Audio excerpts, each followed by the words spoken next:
One thing I've learned in talking to entrepreneurs is that there are a lot of problems to be solved.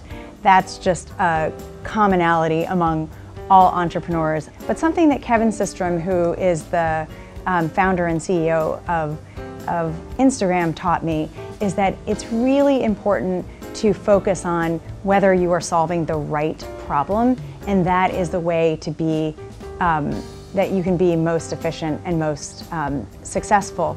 There's a famous Einstein quote that says, if I had an hour to solve a problem, I'd take 55 minutes to define the problem and 5 minutes to come up with the solution. And that suggests that it's really hard to define the problem and get agreement on what problem it is that you're trying to solve. So I think it's really important to take time at the beginning of the process to really define that problem.